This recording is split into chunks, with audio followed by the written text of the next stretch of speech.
And that's useful heat which can be converted into the domestic hot water very easily indeed. Connecting to domestic hot water only is a very simple installation. The heat pump flow and return are connected in the same way as boiler primaries. You can use a vented or an unvented cylinder. The cylinder is fitted with an immersion heater to top up the temperature, but the majority of the work is done by the heat pump, which in our case is located in the loft directly above the cylinder. The major consideration with a loft really is, one thing, you want the loft well insulated because you don't want to be robbing heat from the house to put through the heat pump. The heat we want is the solar gain, if you like, off the top of the tiles and the natural occurring heat that you get most of the year in a loft. So the other thing to look out for is noise.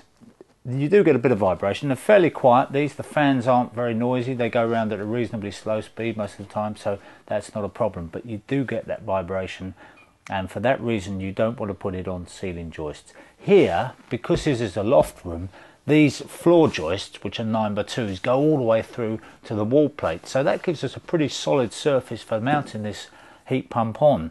But even so, we're going to put some anti-vibration feet on at the bottom here to make sure that it's completely insulated from the structure so that we don't get any vibration going through. And the other thing we're going to use is some plastic pipe. I'm going to use some polybutylene pipe to make the connections so that we don't get any noise transmission through the copper pipe as you would down into the cylinder. So once we've got that little bit of polybutylene pipe snake through down to the cylinder, basically we've got two connections to make this end, and then we put it into the coil of the cylinder, two connections there, and that's the job done.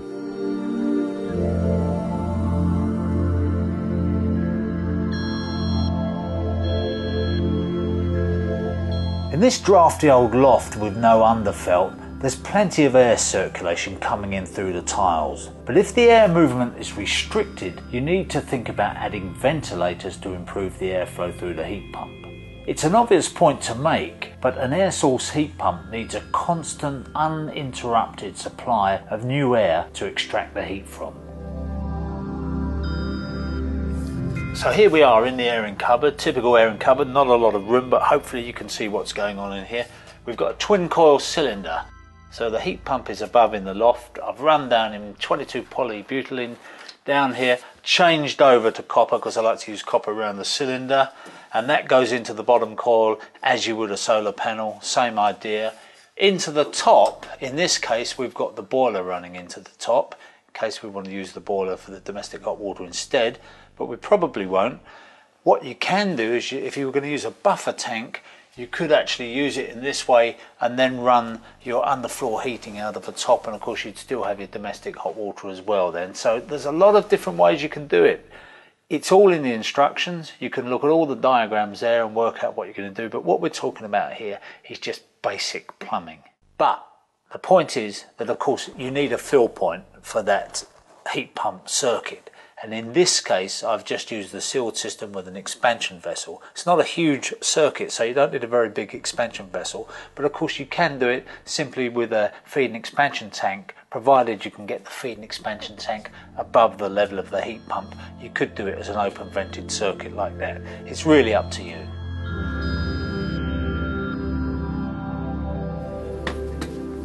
So that's the heat pump up and running, and it's already beginning to produce some heat out of the flow here, and of course that will build up as the thing generates more heat.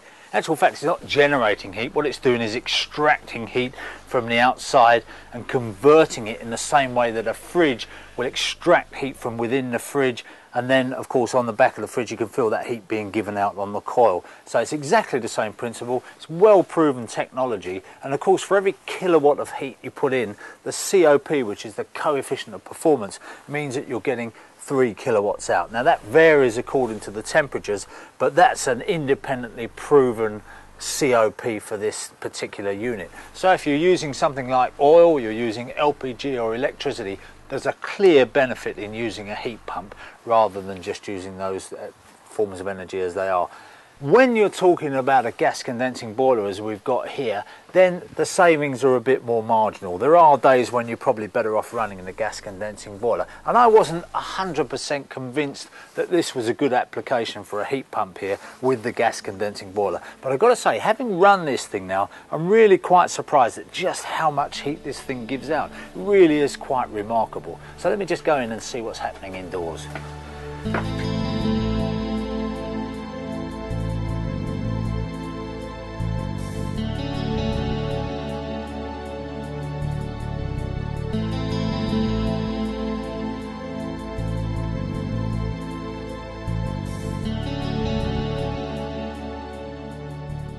So that's it.